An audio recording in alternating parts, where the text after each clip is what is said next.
हमारी लड़की अगर कोरोना से मर जाती तो मुआवजा मिल जाता है। अभी मीडिया वाले मैं आपको बता दूं, आज अभी आधे चले गए, कल सुबह तक आधे और निकल जाएंगे, 2-4 बचेंगे कल रात को, और हम ही आपके साथ खड़े हैं।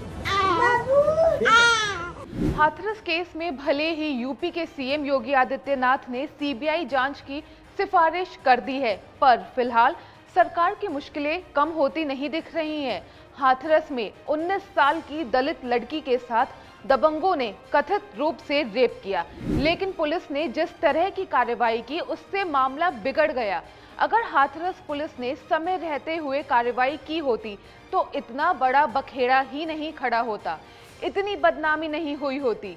वहीं इस घटना के बाद से हाथरस केस में डीएम प्रवीण कुमार की भूमिका पर भी सवाल उठ रहे हैं और मायावती से लेकर प्रियंका गांधी तक सभी यही पूछ रहे हैं कि आखिर डीएम को सस्पेंड क्यों नहीं किया जा रहा है।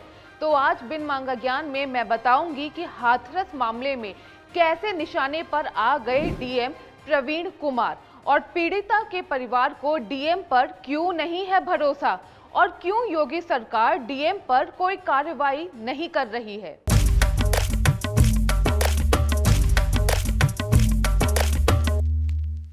हाथरस केस के बाद से ही लगातार एक के बाद एक कई गलत फैसलों के चलते डीएम प्रवीण कुमार सबके निशाने पर आ गए हैं।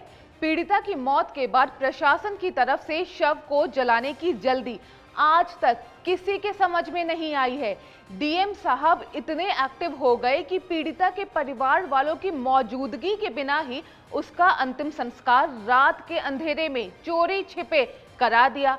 अब ना जाने कौन से राज खुलने का डर डीएम साहब को सता रहा था। वीडियो सामने आया, प्रशासन के साथ सरकार की भी खूब किरकिरी हुई, पर डीएम साहब तो ठहरे डीएम साहब। पैर पकड़े, झोली पसारी, एक बार बेटी का चेहरा दिखा दो, एक बार भीख डाल दो इसको झोली में।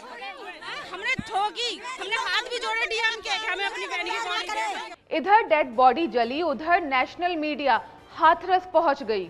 सोशल मीडिया पर भी डीएम साहब को लोग पानी पी पी कर कोस रहे हैं, पर डीएम साहब मानो अपनी कुर्सी और अपने पावर के घमंड में अलग ही चूर थे। तभी उन्होंने हाथरस पहुंचे मीडिया वालों को पीड़िता के परिवार से मिलने तक नहीं दिया।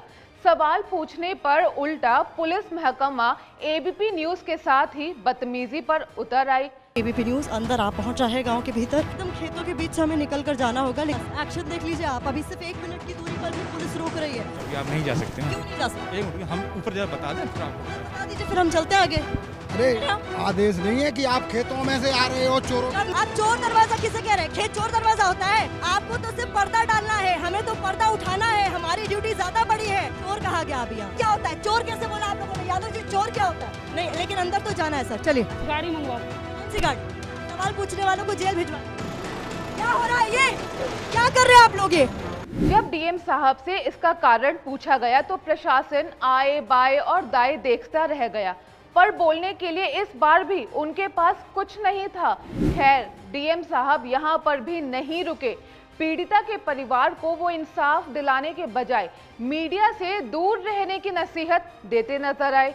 मतलब गट्स चाहिए कि आप पीड़ित परिवार को मरहम के बजाय धमाका दे सके, वो भी नजरें मिलाकर। आप भी देख लीजिए।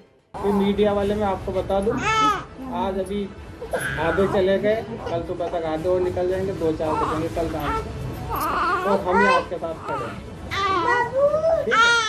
वैसे धमकाए तो धमकाए, साथ ही साथ पूछ रहे हैं कि अगर बेटी कोरोना से मरती तो क्या इतना सब कुछ मिलता?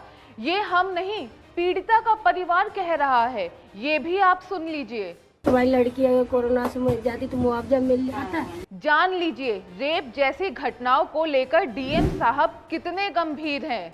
मतलब ऐसे बयान देकर डीएम साहब किसको खुश करना चाह रहे थे, ये तो वही जाने और भगवान जाने। पर यकीन मानिए, जिस पद पर रहते हुए उन्होंने ये बयान दिया था वो उनके पद को कतई शोभा नहीं देता है। वैसे आपकी जानकारी के लिए बता दें कि डीएम प्रवीण कुमार राजस्थान के जयपुर से हैं। उन्होंने एमए हिस्ट्री से अपनी पढ़ाई पूरी की है। प्रवीण कुमार 2012 बैच के आईएएस अधिकारी हैं। हाथरस के डीएम प्रवीण कुमार 2013 में रायबरेली में ट्रेनी आईएएस के रूप में तैनात हुए थे।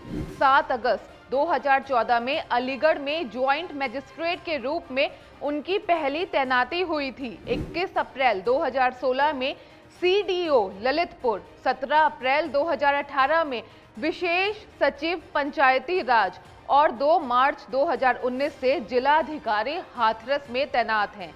हालांकि प्रवीण कुमार का विवादों से पुराना नाता नहीं रहा है, लेकिन हाथरस मामले में जिस तरह से वो लीपा पोती में लगे हुए हैं, वो फिलहाल उनके और उनके पद को कतई शोभा नहीं देता है। एबीपी न्यूज़ आपको रखे आगे।